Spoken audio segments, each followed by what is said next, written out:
And we're live. Good morning, good afternoon, good evening, wherever the hell you are in the world, and welcome to Sidetrack, your sci-fi TV and movie channel. I'm here with Katie. Say hello, Katie. Hello, Katie. Oh, it's a good joke. The old ones are the classics, aren't they? So I thought I'd invite you on, Katie, because I have to admit I've only come across your channel quite recently, but you're a hardcore Star Trek fan, and since a couple of videos I've done on Legacy, we came across each other, so I thought we'd have a bit of a chat about it. But that's cool. That's perfectly fine. Awesome.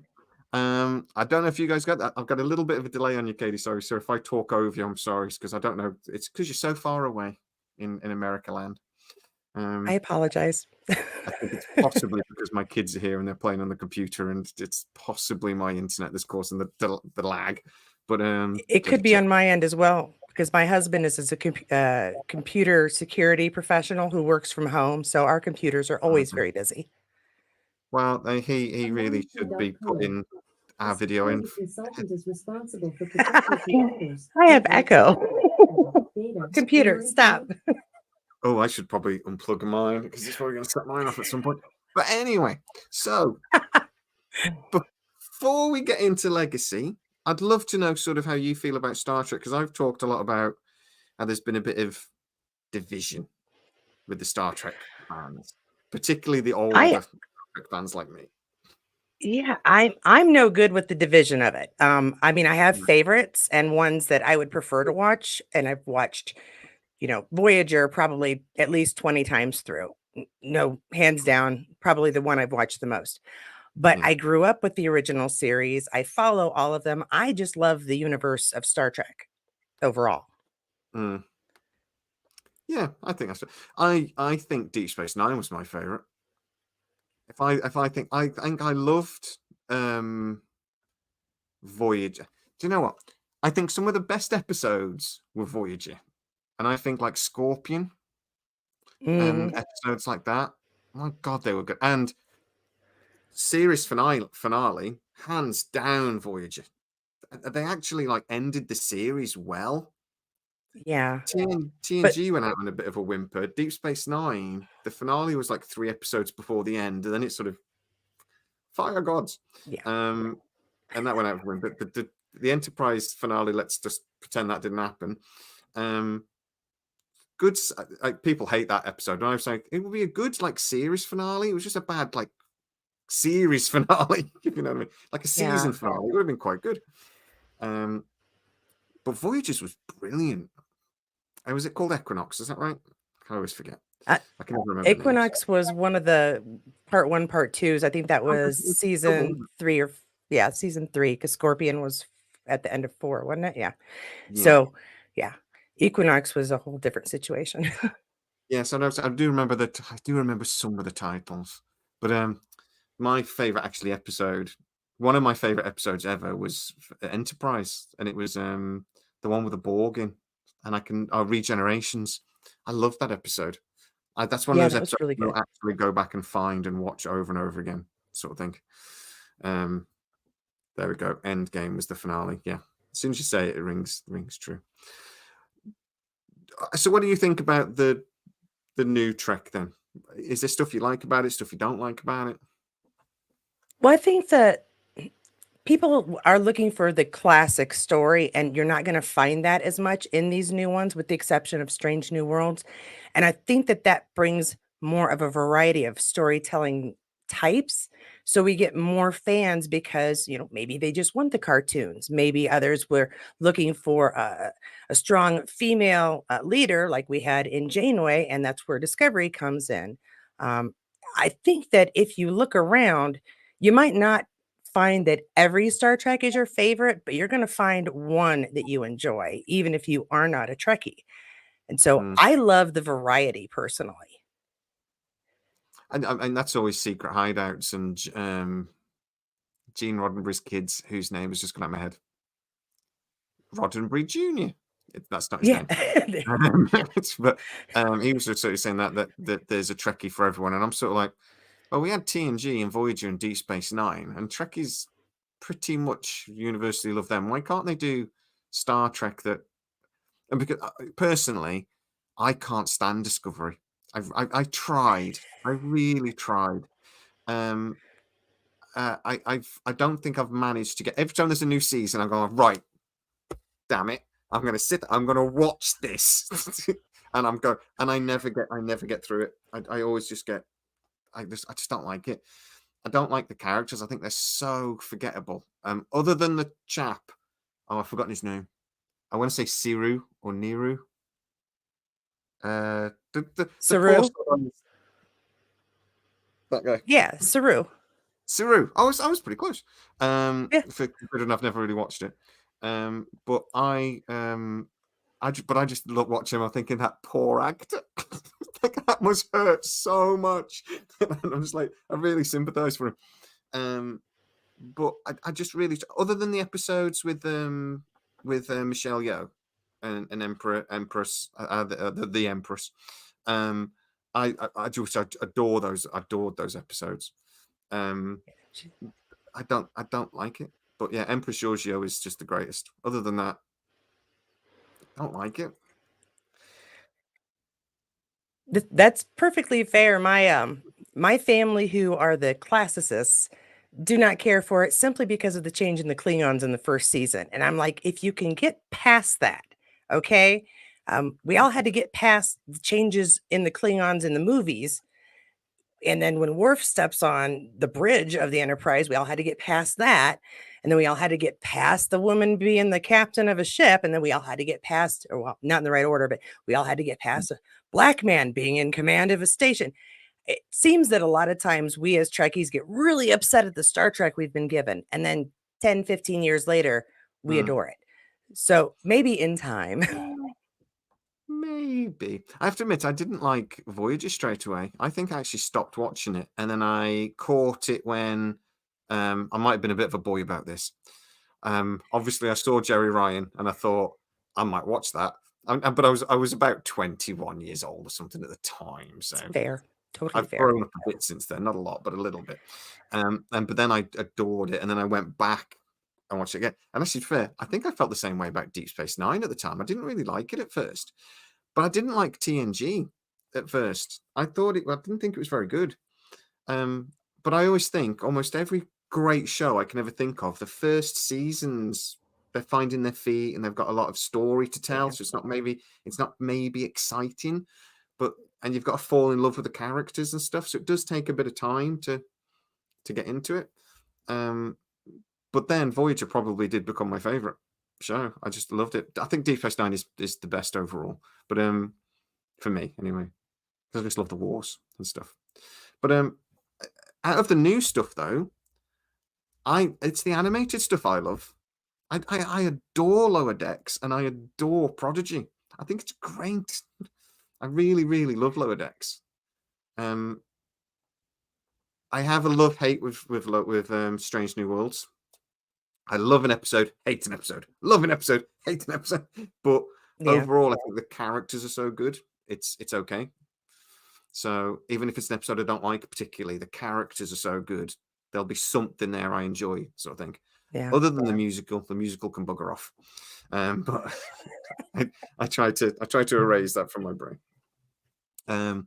But even though I've tried to watch it a couple of times since, and every time I just go, I know the K-pop Klingons are coming, and I just can't.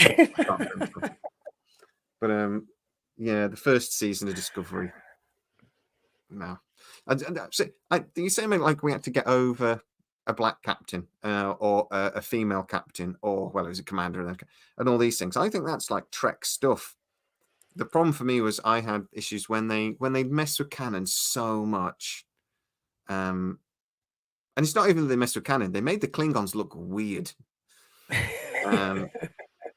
They were strange. Then I do have a bit of an issue with that. I think canon is something that should be respected, but at the same time, there's still a story to tell. So it's like it's okay to fudge it, but then sometimes if they just completely change something, I'm like, no, come on. Well, I think that like with the Klingons, with the Gorn, with Tellarites, with pretty much any of the aliens that we saw 30 years or more ago, they've updated the look for the technology in that we have in makeup now that we didn't have back then. Mm. And I think they just went a little too far with the Klingons. They changed the What did structure. they They still do? had a, I don't want to say human face, but a human face, and it was the brow ridges. That Mm. was the big difference, Ari. And this, it became completely crazy. Well, I think the makeup was worse. That was the problem. Somehow they made it worse. The Gorn, I get. The Gorn, 100%, I get. Oh, I'm losing you a little bit, but hopefully he'll bounce back in a sec. But yeah, I mean, the Gorn, you can't have a plasticine, a rubber lizard head. That just wouldn't work. But yeah, the Klingons, I just think that was Alex Kurtzman. I blame Alex Kurtzman for it. Don't blame him for everything. just that. So with the new Trek, then obviously Picard season 3 came along, and that really pleased particularly the old school fans like me. Because I consider myself a Trekkie who fell out of love a little bit with Star Trek. I found Stargate, and I sort of it stole my heart a little bit. But can you sort of get why Picard season 3 was so popular with the fuddy-duddy Trekkies like myself?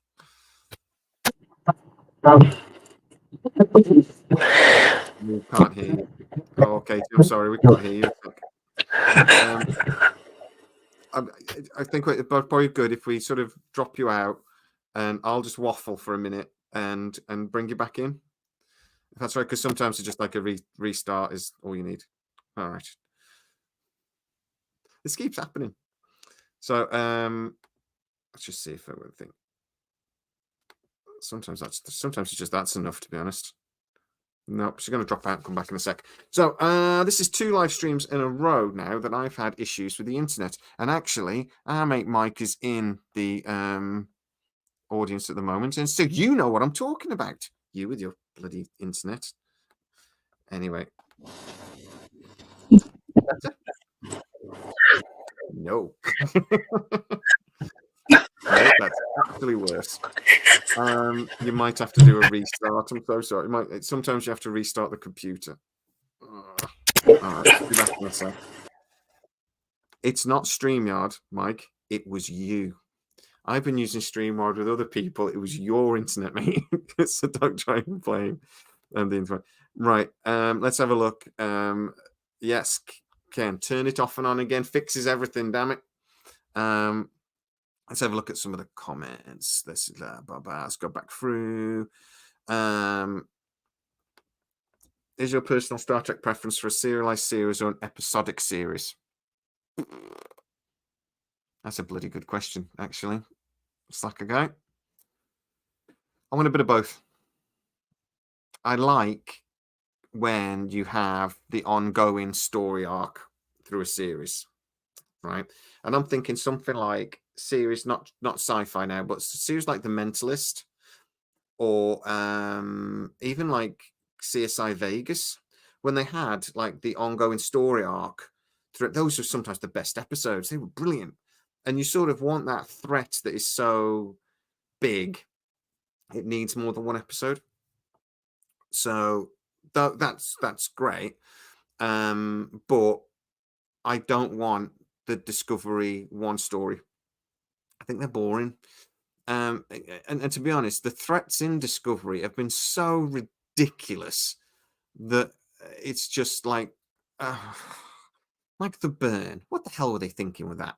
So no, I don't think that's great, to be honest. I want a mix. I think Strange New Worlds does it better, but I want more episodes of Strange New Worlds. I think Strange New Worlds would be so much better if there was like 20 episodes. Or even 15 or something, and then they could have a couple more of the ongoing episodes. I actually don't think we haven't really had 2 seasons of Strange New Worlds. I say we've had 1 season of Strange New Worlds. If you actually watch it as 1 season, it's quite good. You would have that as a season of Star Trek all day. But as 2 seasons, I feel a bit ripped off. But that's just me. At least we had Star Trek, unlike Stargate. Yeah, well, we're still waiting. We got it. Yeah, we had a bunch of news yesterday. A bunch of people have been announced as sort of in the thing, and yeah, we get Empress Giorgio back. Michelle, yeah, she was my favorite character in all of the new Trek. Giorgio all day. Let's not go quite that far, but yeah, okay. And we're back. Hey, Maybe. yes, I can hear you. You know? You don't sound like R2D2 after 20 pints. So we're good. I'd be under the table after 3. So Where were we? Somebody actually just asked a question I think was really interesting. Do you prefer episodic Star Trek or sort of like the long story arc Star Trek? I do love a good story arc because I Hmm. will obsessively watch a show, never miss a minute, rewatch each episode 2 or 3 times. So I'm good with both, but I do love a good story arc. Yeah, I was just saying, I think I want a bit of both for me. I like a bit of Well, both. and Strange New Worlds says it's episodic, but they do put in an arc. The Mhm. Gorn were after them the whole first season, and there Yeah. was more going on the second season. So Mhm. I think we kind of get an arc in Strange New Worlds, just not as obviously as we do with Discovery. Yeah, I think so. I was just saying, I actually, if you think of Strange New Worlds as one long season of 20 episodes, it feels more like original sort of Star Trek. And as well, and that way, I wouldn't get so angry about things like the musical episode because I wouldn't think. I just felt like I was a bit ripped off by it. I was like, no, this is valuable Star Trek real estate. Don't do it. Do it as a Christmas special. Don't do it as the 9th episode in a season. That's all I had a problem with it. But Picard season 3. Then, so I was just asking, like, it was for me. That was the only time I've actually got excited about Star Trek in a very long time. That I was actually like, I got up early on the Thursday morning when it premiered over here to watch it. And I haven't done that for Star Trek for a very long time. The first episode of Discovery when it came out was the first time I was sort of like, Star Trek. And then by the end of the episode, I was like, what have they done with the Klingons? But I loved it, even though certain episodes of Picard season 3 annoyed me because of silly mistakes and things. But that's just me being like a bit nitpicky. Overall, freaking loved it. Is it the best of Trek that we've had in the live action for you, or is it just more brilliant Trek? I think it was probably the best, especially with the fact that they were very respectful of all of the fans and gave them a little bit here and a little bit there. Easter eggs galore. From the moment where we're panning on to Beverly's ship and we see the flower and Jack Crusher's case. I mean, those were things that were from the Next Generation. And Yeah, so I think from that first moment, you're like, oh, okay, we know what we're doing now. yeah, exactly. It felt like home, didn't it? I have to admit, it felt like home, and it had a bit of humor in it and stuff as well, and had a bit of it. It felt like what Trek should be. It's like that's one thing that I like. Don't like Discovery's too serious. I like it to be a bit more. Sometimes Strange New Worlds is too silly. And sometimes you go, oh, a stupid joke. The thing with Spock and there's this running joke now about what is your thing, and that's how they left us with Picard season 3. We were going to find out what Seven's thing is. Is it let's fly, which I hate, but or engage, whatever. And they did that joke with Spock in the second episode, and I was just like, oh, it's such a stupid joke, and it was such a long-winded joke to get to the punchline. I was like, ah. But yeah, I love Picard season 3 because it was actually the first 2 seasons both started really well and then disappointed me badly. The second season neutered and ruined the Borg. How do you ruin the greatest villain, one of the greatest villains ever in sci-fi? I just Yeah. and I it will say that I enjoyed the first season quite a bit. I liked the play on you know what do we do with the artificial life forms? I really enjoyed that. Yeah. I agree with you on the second season. It was an interesting adventure. I liked the time travel. I don't know why they killed the Borg. I don't know why they completely changed what they are. So I'm with you on that. Yeah. Everyone's saying that I should get purple hair. I'm not sure. I think it suits. I'm digging the purple hair, but I don't think I can pull it off. So, It I think I it need to is a wait until. maintain, I will tell you that. I bet it is. But I need to get purple hair. Yeah, I just don't understand. And the other thing was that whole series, the second series, though, if Jurati, Yeah. is that Jurati? If she'd have just gone, shh, it's me, don't shoot. We've got a thing to go sort. I'll explain later. The entire series was completely irrelevant. Everything that happened in between was just didn't matter at all. Well, no, because Girardi didn't become part of the Queen until they traveled back in time. Yeah, but in Star Trek, they've repeatedly. So you've got two types of time travel. Theory. So the one is that you've got like multiple things, so that if you change something in the future, you create a new future and then you go along. Or the other one is that when you go travel back in time, you create a completely new timeline. So basically, one, you've got the grandfather paradox, where if you go back and kill your granddad, you never existed, so then you can never go back and kill your granddad. Or you've got you can go back and kill your granddad and it's fine because you still exist and you just create a new timeline. Star Trek have repeatedly done the second. So she could have gone, it's fine, it's me, and it would have been fine, because that's what they've done in Star Trek loads of times. They didn't need to. That would have been fine. There's no grandfather paradox in Star Trek. They've they ignored it years ago. I disagree, because Voyager, when they went back in time, that's how the jerk face, I forget his name, got technology and became rich because of that crashed ship from traveling in time. Yeah. It does weird things. Star Trek does what they need to for the story, depending on it, but yeah, it just depends on what they need for the story sometimes. And then they'll have like, we've painted ourselves into a corner on this one. We will need to reverse the polarity. And the writers have just gone, we just need a techno babble. Just get Data to say something. And we'll be fine. But that's all sci-fi in every story ever. If we're going to radiation from the time rift kept us from experiencing the changes in time or something like that. I'll just reverse something on my badge. Now I'm protected. Yeah. Or what was it in the Enterprise D? Was they were caught in the chronometric wake. Yes, yes. That's how time travel works. And so why didn't the Borg do that ages ago? Brilliant.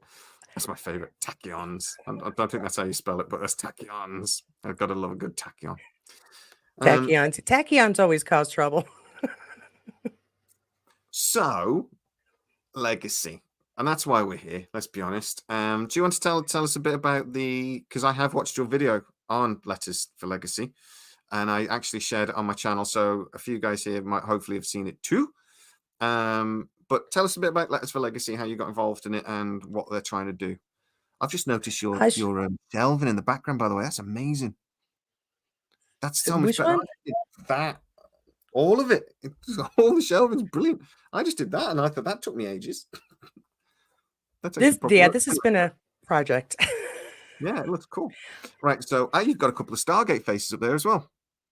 I got Braytak over there. He was at the Star Trek convention in Vegas a couple of years ago, and got him. Cool. Anyway, Letters for Legacy. I met the group that had just formed in August of last year at a Star Trek convention. Shocker. And they had a whole vendor table set up for people to come and sign a letter to be sent off to Tom Ryan, who is the CEO of streaming at Paramount Plus, that basically lays out, we would like Star Trek Legacy, we want 7 of 9 to be captain, and we want Terry Matalas to run the show. Thanks so much. And that was pretty much it. And then Sean sent in the letters for us. And Mhm. that's what we're doing, is trying to do a letter campaign, a letter writing campaign, because as much as we are tweeting and Star Mm. Trek Legacy, hashtagging it everywhere we can, it's that tangible uh, difference, the difference of holding it in your hand, 500, Mhm. 1,000 letters from fans who would really like to see Star Trek Legacy. And so Yeah. that's what it is. It's a letter writing campaign, and anyone can get involved. It's definitely makes a difference because people like this in marketing and stuff in particular, it's if when it's something requires effort to do, and hashtagging legacy, that's great, but it doesn't really require any effort.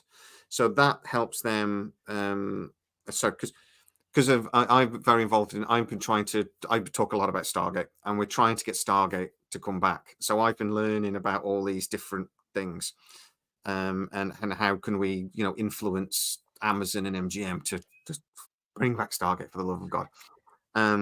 And one of the things is they rate things like a letter writing thing higher, because it's saying, right, well, that fan is a and they actually rate different fans. So are you an active fan, or a interested fan, or a something else fan? And they like score it when they're doing these metadata that they like to do. And Okay. letters, because it proves that the person's writing the letter, signing the letter, going to the post box, sign, post it. That requires effort. So that proves that you're an active fan, rather than just somebody that goes hashtag legacy, yeah, why not? Which is still important, because we love social media and they love social media, but actually physically having to do something is more valuable. So that's why it's important to do. I dropped the news a couple of days ago, and we'll call it a rumor for the sake of argument, because I don't want one. But that Paramount have basically have this working agreement now with Amazon to do a very similar deal to what they did with Picard. I actually spoke to one guy who said, as far as Amazon is concerned, Legacy is just continuing Picard. They don't really see a difference. So I mean, it's like Picard season 4. They're more than happy to. That's how they see it. And it'll be a very similar deal. Paramount are happy because they can't quite afford to make Star Trek Legacy, and they're going to be their business model for the next 5 years anyway. They've done it with Prodigy. They've done it with Lower Decks. That's what they're going to do. There was one addition to that, though, whereas I've argued that actually it was always going to happen. Legacy was never in doubt, as far as I'm concerned. We still need to do these letters and things, because it still proves and underlines the point. But what do you think about the point? Well, my argument basically is that they wouldn't have set it up if they weren't going to do it. Just like they set up Strange New Worlds in Discovery season 2, and then they do this big fan thing, and then they can pretend, look, we listen to the fans, we love you guys. But really, it's always the plan. I've actually got a video tomorrow called "The Big Legacy Lie," where I explain this all in a bit more detail. But what do you think about that? Well, Do you think it's in doubt? I think I agree with you that they are setting it up to be a show. I think that Metalis or whoever else was involved as well set that up so that there could be easily a spinoff made of that final season. Hmm. I think that intentions don't mean that it's reality, and that anything can go wrong, especially with Paramount Hmm. mergers and issues that could affect anything. And that if we want to make sure that it's created during all of this upheaval business wise, that we have to continue to make sure that they know that there's a fan base waiting for it. And the minute we all go, never mind, we know that it's going to be made, we don't need to do anything, it's going to be the same as Sulu's Excelsior show or Captain Worf's show. Remember those shows? Weren't they great? How many seasons did they go on? Yeah. 0. I They were don't think never Worf was created. ever.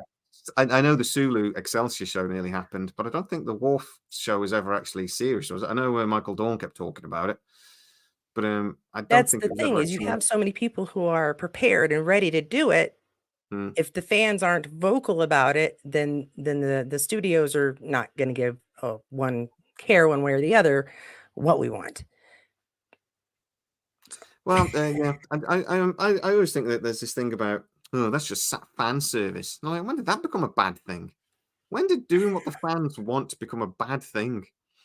That was one of the complaints about Picard season 3. Oh, just fan service.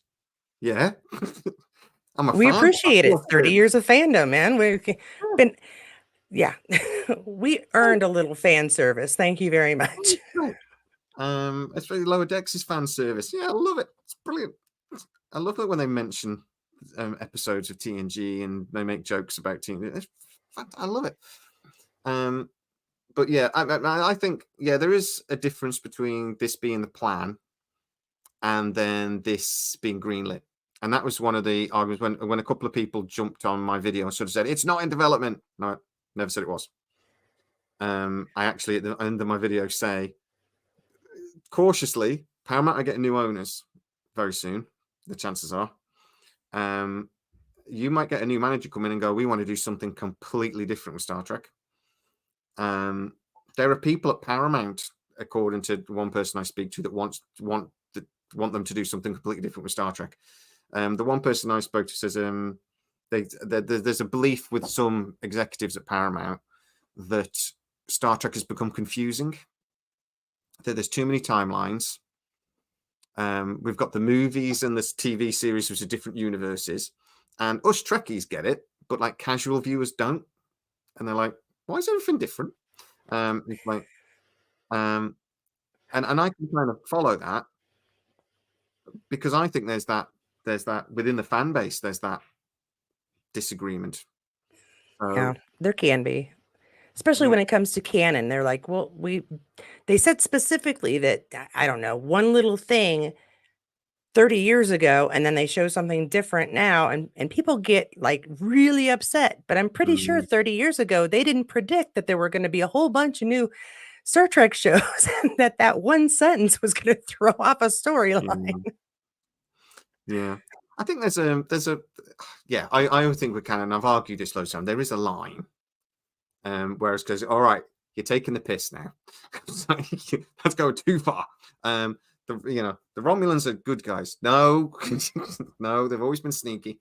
But that didn't happen. But anyway, there is a line with Canon, but I also think TNG messed up their own canon more than once. And I'm like, it was fine. It was normally done for like the story, or something was, a character did something that was out of character for them. And I'm like, yeah, but it was for the story. Right.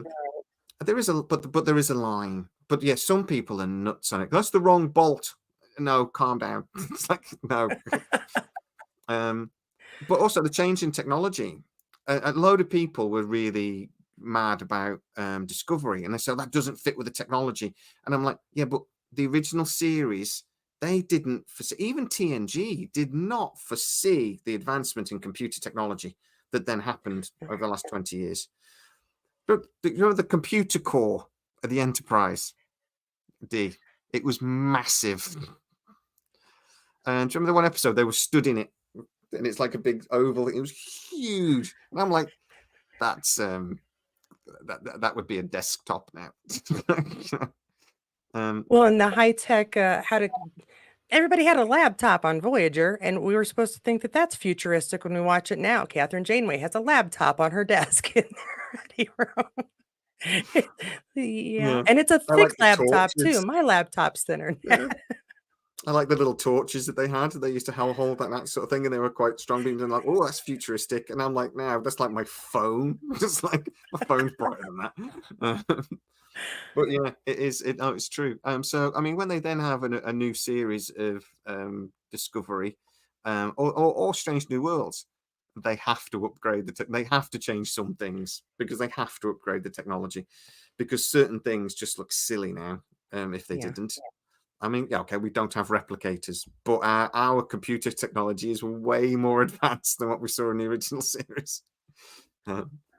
I think they did that really well on Strange New Worlds, though. They had a deep respect for the original layout and the color scheme. And yeah, it's all upgraded and modernized for today, but we still have that red rail that goes around, and the captain's chair is central. And there was respect there. Changes, but respect. Yeah, I would definitely agree with that. That it felt like a fan had done it. They I think by then though they'd had so much grief about Canon. I think they knew they had to sort of make a bit. It was almost like they had to make a bit more of it. It seemed to me that, and I'm not going to come down on Alex Kurtzman, right? Because he's not responsible for all of the evil in the world, and he just isn't. Mostly, he's just responsible for the Klingons. But he obviously worked on the J.J. Abrams movies, and he obviously he drew a lot of that into the new series. And Mhm. Trekkies like me hated it. We sort of accepted the J.J. Abrams movies because we said, well, it's a different universe, so it's fine. They look a bit different, different universe. But when they then dragged it into the series, we were like, no, wait, this is the series. It's not a different universe. You can't have Klingons that look like that. And what happened to all the ships? Why are all the ships weird looking?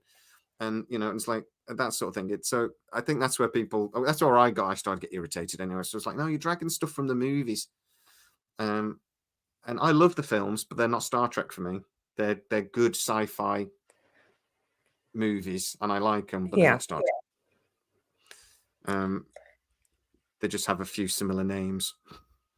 I enjoyed the first one, the first, not reboot, but going off on another timeline, the Kurtzman timeline. I enjoyed the first one.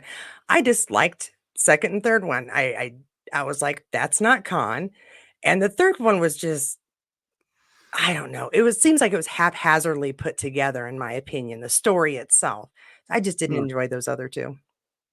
I didn't mind the third one particularly, but it felt a bit like Star Trek always does these, like, there's the odd even movie problem.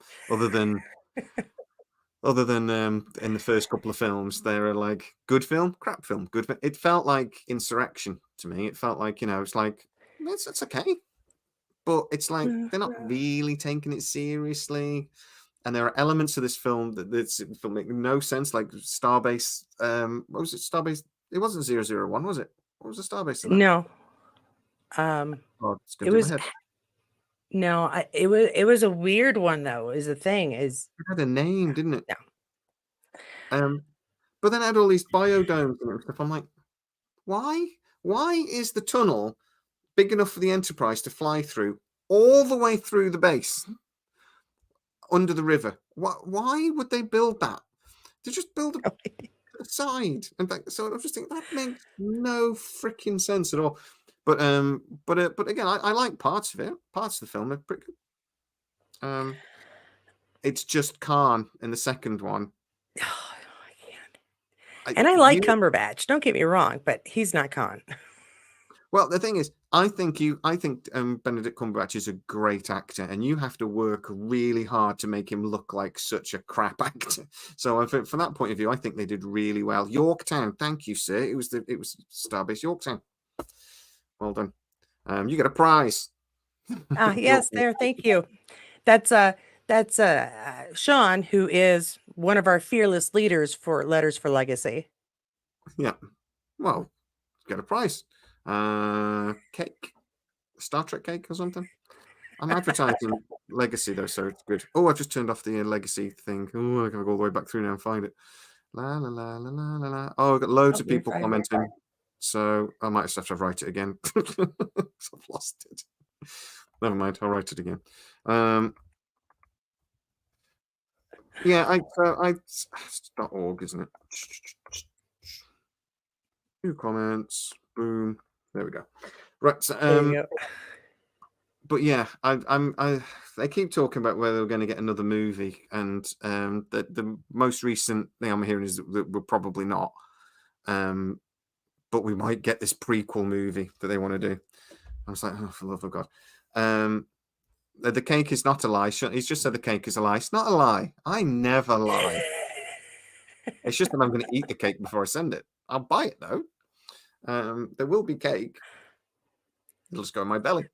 But yeah. But so to go on to Legacy then. How important do you think? Because I mean, we've got Star Trek Academy coming. I think it's fair to say the fan base are mixed on Academy. I agree. I keep calling it Star Trek 90210, and it started off as a joke, but I feel a bit disrespectful now, but I will give it a try. But fans are excited about Legacy. I think we're pretty much united that we're desperate for Legacy. Yeah, anybody I have spoken to has been very excited about the prospect of a show where Seven is the captain, where Terry is the showrunner. People have a great respect for both of them. Jerry for playing such a layered character that has developed incredibly over a run. And then Terry, with his history with Star Trek, is quite frankly the only one I would want heading the show because he's going to respect where it's come from and be excited about bringing things forward and pushing it along to wherever it's going to go. Well, I mean, I watched him in the interview on the Shuttle Pod show, and his love for Star Trek was not subtle. When he was sort of like, he was, as the email he sent to his agent was subject star, main body of the thing, Trek. That's all I want to do. Get me on that damn show. And so, yeah, and I think he did a wonderful job, even though I did get into an argument with him on Twitter accidentally once when I said I hated the Borg in season 2. So he wasn't very happy with me. And I had to apologize. I said, I'm sorry, but I didn't like it. But I just love the third season. I watched it again about a month ago. And I still got giggly when the Enterprise D came out. We all knew that was coming. Oh, yes. We all knew that. It was so obvious from like the second episode that that's what was going to happen. It was great, yeah. It still made me go. I did have to have a joke. Somebody said there's a TV show over here called Only Fools and Horses. Did you ever get that in the US much? I've not heard, no. No. So the one of the jokes, there was this one guy, Trigger, and he's a bit of an idiot. And he was a road sweeper. That was his job. He used to sweep the roads. And he was getting an award because he'd managed to keep the same brush for like 20 years. And they were like, Trig, how'd you do that? He goes, well, it's maintenance, you see. I've had 9 new handles and 12 new brush heads.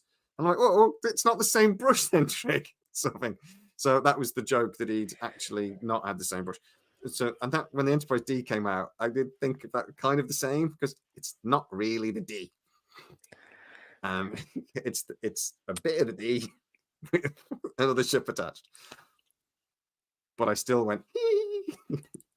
Yeah, I cried. I'm not gonna lie. I was like, here they are. They're on the fridge. Yeah. I love the bit when they again they had the humor in there that I absolutely loved. The joke about Worf. We desperately need to find out what happened to the D. They cannot just leave that joke sat there. They've got to explain that. And then when they're all on there and they have that sentimental moment, and that was really, this is again, I think, why Terry Matalas is such a good writer and such a good maker, TV maker.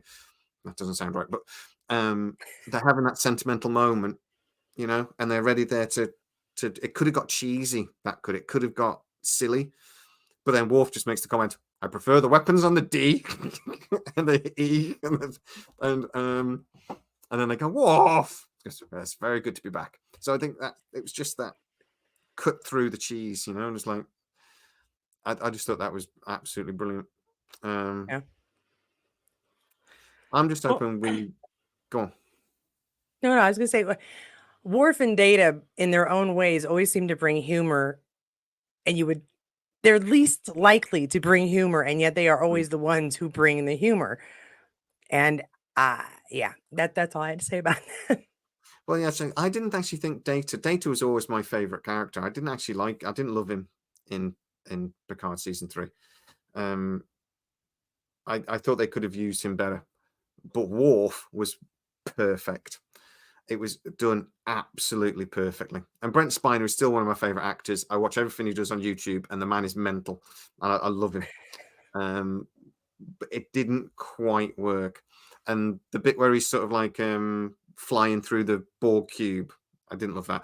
But and it's saying, why am I sensing joy? And then it goes to his face, and he's like, he's flying through the thing. I have to admit, that did amuse me.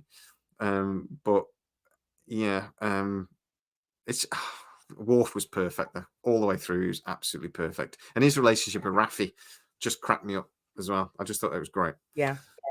Great. I know Raffi's not the most popular character in the world, but I think it's not fair. I think there's idiots out there that think Raffi because they said her character's too variable. I'm like, she's a really good actress. I don't know what they're on about.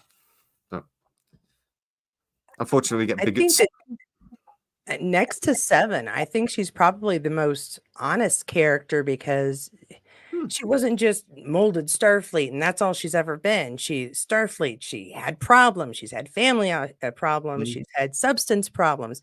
And then she comes back and Starfleet gives her that second chance. I think that, like her, like Seven, like Ro, she's a great character for Star Wars, or for Star Wars, for Star Wars, for Star Trek. Star Wars. I got them on the wall too. I can say whoever I want. I got Star Wars, Star Trek, Star Gate. I'm good. Yeah. I did a video a couple of weeks ago and I was saying, I'm not the biggest Star Wars fan. And somebody did go, you've got a massive X-Wing right behind you. It's like, oh yeah. Sorry. I might be talking. I might be saying things just to cause an argument. I don't know. I do that sometimes. But yeah. So where do you think we're going then? Do you think Legacy on our screens next year? I guessing. Don't know if I would say next year. I would say that if we keep fighting the good fight and Paramount sticks to the projects that they have in the burner right now, between the Picard movie, the possible fourth movie that's a prequel, and Section 31, which is in progress of being filmed now, I think it would be more like 2026. But I think it's a very high possibility if we just keep asking for it and it doesn't get lost in all of the business decisions that Paramount's going to be making. That's the problem. That's the unknown entity is who is going to come in and who is going to invest.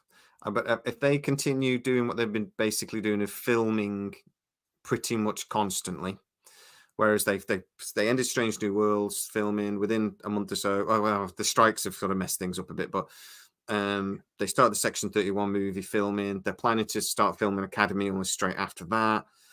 I think we could get this in 2026 but if we do, we'll get the announcement April. If we haven't had an announcement by then, it won't happen. It'll yeah. Too long, because we had the Academy announcement and it's at least a year until it's going to be, well, it's been in a year now, hasn't it? I think, and it'll be another year. We can't count the strike time. yeah, we basically remove 9 months of that, but from announcement to screens, 18 months I think is reasonable.